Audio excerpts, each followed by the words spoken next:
There are a few things as annoying as constantly redoing the same work over and over again. I've always been frustrated inside of Illustrator when I went ahead and I had a very complex selection.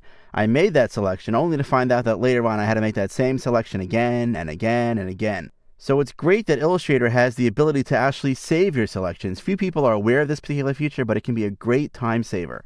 For example, let's say I go ahead and I choose to, let's say, select this shape here, and I'll select this shape right here, and maybe I'll also select this shape, and let's do this shape, and let's also select this text. I can now go to the select menu and choose Save Selection, and I'll call this one my favorite selection. Click OK. Now if I deselect those shapes and I decide later on, oh, I need to select those objects again, maybe I want to add drop shadows to them or something for that matter, I could go over here to the select menu and choose my favorite selection, and now those become selected. What Illustrator is memorizing or remembering are which objects themselves are selected. This is actually great because it can be used in tandem or in combination with some of the other selection techniques that we've already learned. For example, if I go ahead now and I choose, let's say, this yellow, and I go ahead now and I choose select, and I choose same, and I choose fill color. So now I have all my yellow shapes. Now, in all honesty, my favorite selection is not very descriptive or may not be very helpful. But here would be a good example of where this might help. I can now go to the select menu and choose Save Selection and call this one Yellow Objects. So now at any time I'm working in, let's say I want to change the shade, or I want to change that yellow, or I want to do something with those particular yellow objects, I can go to the select menu and choose Yellow Objects, and now those objects become selected.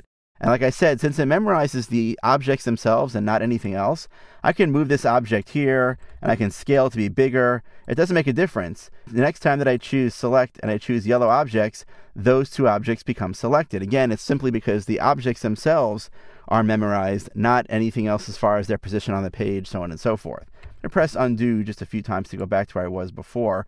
Like I said, you can use this ability to save your selections at any time. When you go to the select menu here, you can choose Edit Selection, and then you could choose, let's say I don't need my favorite selection anymore, choose to delete that one, it won't get in the way, click OK, and I'm done. The beautiful thing about saving selections inside of Illustrator is that they get saved into your file. So for example, if you're working on a file, whether it's a template or whether it's some other kind of file that you know you're going to be reusing over and over again, it may make a lot of sense for you to save a whole bunch of selections inside of that file. And then each time that you open up that file to edit it, you have those selections available to you. So they don't get thrown away when you close your file. They actually live inside the file, and if you now transfer that file to somebody else, they'll have the ability to make those selections as well. So you can do that. For example, you have objects that are for a specific type of style number or so on and so forth, or for a specific use.